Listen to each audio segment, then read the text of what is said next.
Bonjour à tous. J'aime la parole de Dieu, ou plus exactement, j'aime Dieu qui me transmet par sa parole des choses qui m'interpellent.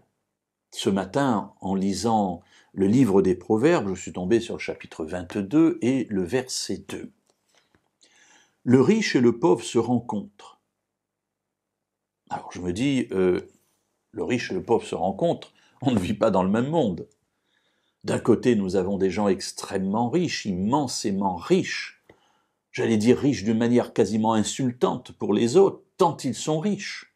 Et puis de l'autre côté, on a les pauvres, tellement pauvres que on n'imagine même pas la vie qu'ils ont et pourtant ils vivent. Et les uns et les autres peuvent développer parfois un sentiment de mépris les uns envers les autres. Le riche méprise le pauvre, puis les pauvres n'a aucune valeur, aucun intérêt. Et puis le pauvre méprise le riche, ce riche qui ne lui donne rien, même pas les miettes qui tombent de sa table. Le riche qui ne le côtoie même pas, qui le méprise, effectivement, eh bien, il y a un mépris réciproque. Alors qu'ont-ils en commun? Puisqu'il est dit ici, le riche et le pauvre se rencontrent. La suite du verset nous dit, c'est l'Éternel qui les a faits tous les deux.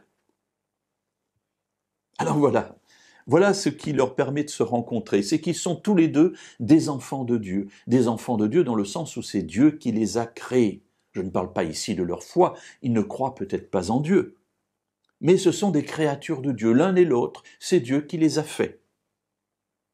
Et du coup, le regard que je porte sur le riche comme sur le pauvre peut changer, doit changer. Parce que je ne dois plus les considérer comme étant des pauvres méprisables ou des riches méprisables, mais tous les deux comme étant des créatures de Dieu. Et c'est pour cela que la parole de Dieu s'adresse à tous. Elle ne s'adresse pas aux riches, mais elle ne s'adresse pas non plus aux pauvres. Elle s'adresse aux riches et aux pauvres. Elle s'adresse à toutes les créatures de Dieu, parce que nous sommes tous ses enfants.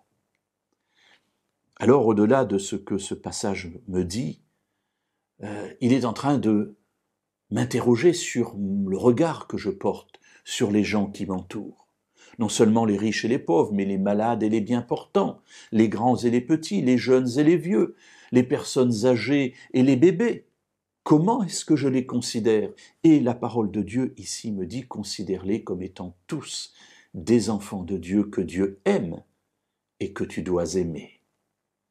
Alors ne fermons pas la parole du salut à des catégories, à des personnes, sous prétexte que pour nous elle serait méprisable d'une manière ou d'une autre, car nous sommes tous des enfants de Dieu et nous avons tous droit d'entendre cette parole qui nous sauve.